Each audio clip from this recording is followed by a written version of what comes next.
Hello, welcome to Sound and Fury Book Reviews. As usual, I am Tina. Today I'm doing a book review of The Jinn-Bot of Shantiport by Samit Basu. This is a book coming out October 3rd, 2023 from Tor.com. It is a sci-fi. I received this arc from NetGalley in exchange for a fair review. A reimagining of Aladdin that is as engaging as it is complex, The Jinn-Bot of Shantiport has a great balance of original lore and new ideas. So what is it about? Shantiport was supposed to be a gateway to the stars, but the city is sinking and its colonist rulers aren't helping anyone but themselves. Lena, a daughter of failed revolutionaries, has no desire to escape Shantiport. She loves her city and would do anything to save its people. This is, in fact, the plan for her life, made before she was even born.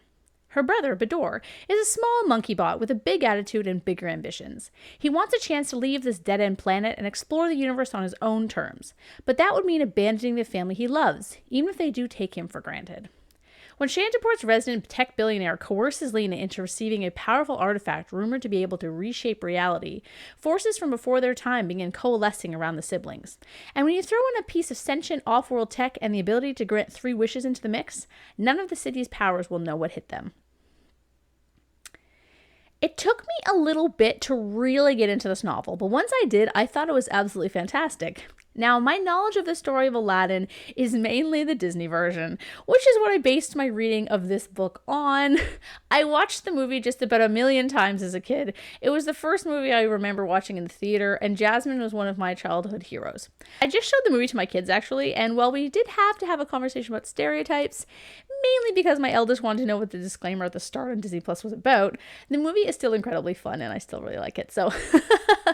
Now, this novel is not just Aladdin reworked following the same story. Not at all. It's more just kind of like inspired by it and has a few key facets. First of all, the world building is absolutely fantastic. The story takes place in Shantiport, a major city of a planet that is part of a larger universe that includes aliens, external wars, and galactic concerns, but almost none of that is mentioned except in passing.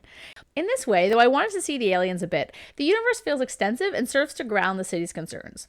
You totally understand that this is a backwater planet in the sense that it's far from trade lines and has minimal political weight, not that it's like pastoral, with a struggling economy, and that aspect plays greatly into the plot and the story. In a way, the setting makes me think of that meme or whatever it was from like a decade ago, posting about how Aladdin, the Disney version, is actually set 10,000 years in the future in a post-apocalyptic world with high-tech remnants. This honestly feels more like that, and it's a lot of fun because I always really liked that kind of interpretation. Speaking of the tech, it's incredibly detailed and both awesome and terrifying. People are watched constantly. It's common for AI to have sentience, and everyone is equipped with enhancements and mods. In this way, the tech feels seamlessly integrated into the story, but is also a major component of it.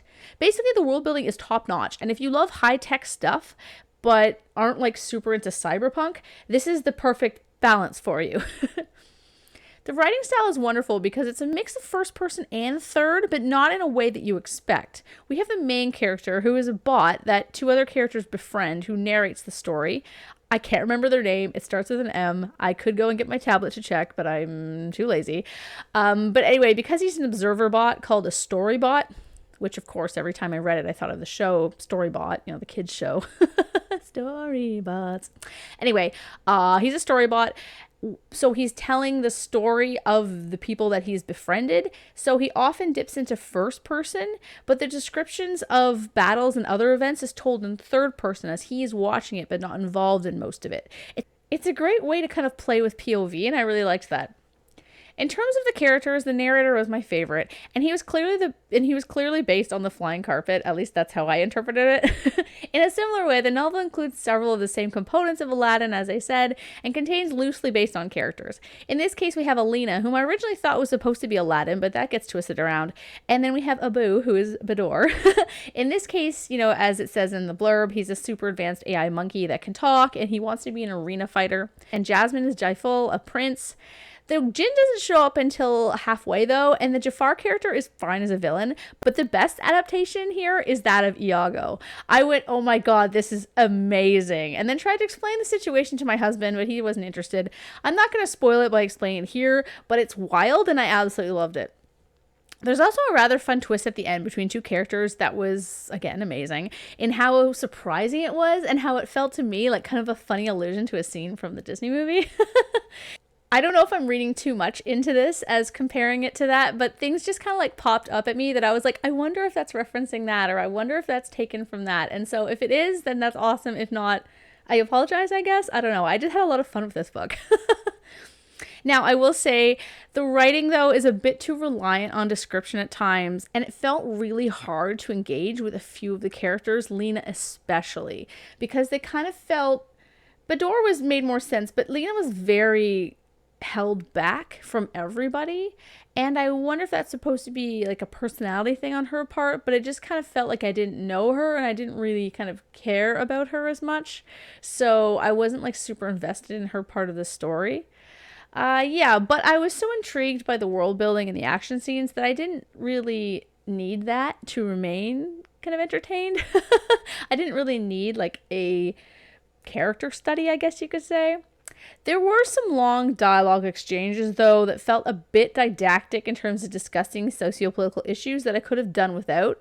Because I was like, yeah, I understand the complexities of writing an inherently corruptive and repressive system. Yeah, I get it. Like, move on. Maybe I just like read too much about that kind of stuff, but I was kind of like, I've none of this is new to me. I don't care. Overall, though, if you love high-tech adaptations of older stories, AI and robots, politics, and strong world building, you will totally love this, and I totally recommend you check it out because it is very interesting. It's one of probably the more interesting sci-fis I've read this year in terms of what it's doing and the depth and complexity of the world building. So yeah, I hope that's helpful. And let me know in the comments if you like the Disney version of Aladdin because I love it.